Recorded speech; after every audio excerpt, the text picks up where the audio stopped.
Hello everyone, in this video I'm going to show you how to build random forests and adaptive boosting as part of the decision trees.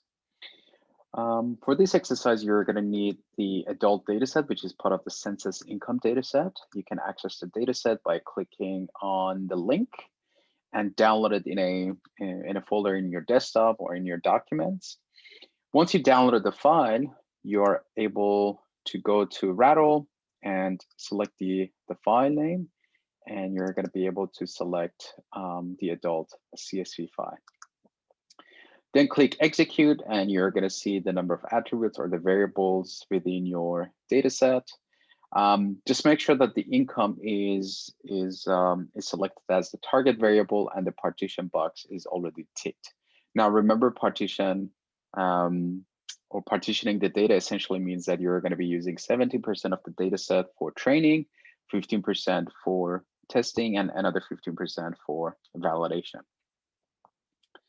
You're also encouraged to have a look at the data set by just clicking on the view, and you're going to be able to see what the data is actually about and what are some of the content of the data set.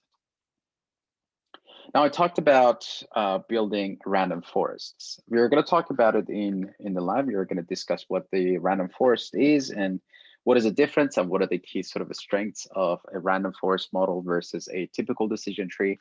And we do have an exercise which actually compares the performance of the two. But in order to build one, again, go to the model tab, and you will see that you've got a bunch of different techniques. So for building a random forest, you click on the forest, and you will see that the model builder is called random forest.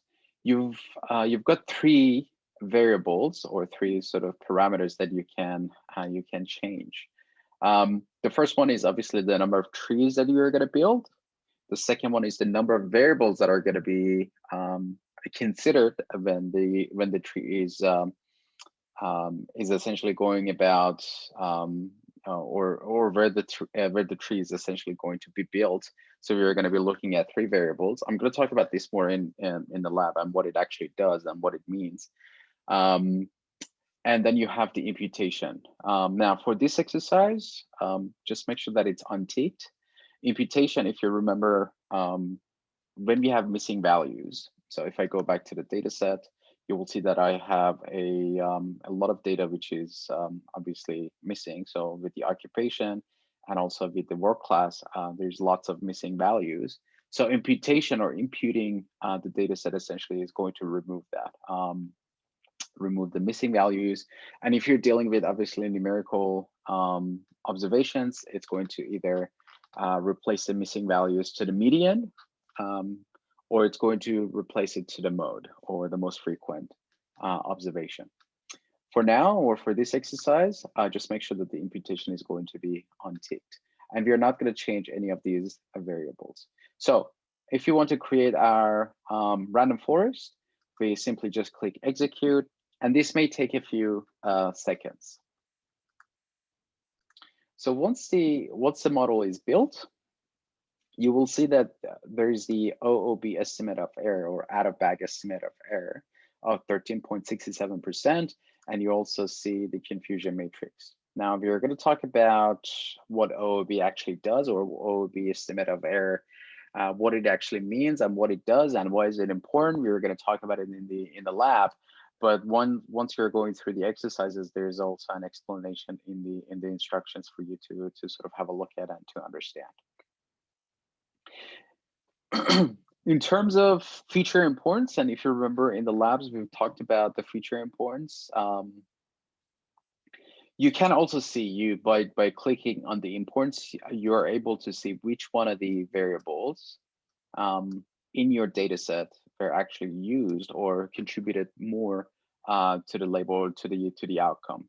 Now, in terms of mean decrease accuracy and mean decrease Gini, we're going to talk about them more during the lab, but then again, there's some explanation here for you to have a look at. But yes, essentially, you're going to be able to see which one of the variables had the biggest impact on the outcome, on the output of your model. Now, from an explainability point of view, obviously, this is a very important feature that we want to look at. Which one of the features had the biggest contribution to the outcome? So I've talked about decision trees and I've talked about random forest and which one is actually better in terms of performance. If you remember from the decision tree time or the decision tree tutorial, we could easily create a decision tree. Again, remember the parameters. We are not going to change any of the parameters now, but you can simply create a decision tree, right? And then you can go to the evaluate tab and making sure that the random forest entry, they are both selected. And the error matrix button is also selected. You're going to be able to create a confusion matrix for both models, and you're going to be able to compare the two techniques. So for example, here a decision tree has an overall error rate of 15%, 15.2%, whereas a random forest has an overall error rate of 13.2%. So obviously this is clearly showing which one is actually better in terms of performance. The second method is adaptive boosting algorithm. Again, in order to create one, you can simply go to the model tab again and click on the boost. Now you've got a bunch of, or you've got more parameters that you can sort of, you can change and fine tune. For this exercise, just make sure that adaptive is selected. We are not going to change any other parameters, but we are going to talk about them in the lab. And you simply execute. Again, this may take a few seconds. And once it is created, then you're going to be able to see some of the measures such as the out of bag error rate as well. So now the summary output is now generated. Again, like I said, it may take a few seconds. But one thing that you may have noticed is that the number of trees, you can change the number of trees that are generated, and you're able to see which tree, specifically you can select which tree within the 50 trees that you've generated, and you're able to see which one of them has, for example, you can essentially unpack each one of the trees, and you can look inside. So by clicking list, you're going to be able to see the first tree, right? How many observations have been selected? How many observations have been used for building this tree? Or you can also draw this tree, this particular tree. Now, if I change this to, for instance, 15, and if I click list, and now it's going to generate the 15th tree right there. And if I draw that, then obviously I'm able to see tree number 15 out of 50 decision trees. In terms of importance, again, you can look at the importance of the features, but you're also able to look at the error rate. And starting from 0 all the way to the 50th decision tree, you will see that the error rate is obviously being reduced. You can also have a look at the differences between, for example, random forest and adaptive boosting. Again, if you click execute, you're going to be able to see the confusion matrix for both the adaptive boosting and also random forest. And you will see that the error rate is slightly different, not by large margins, but they're slightly different. You can also generate the ROC curve, obviously.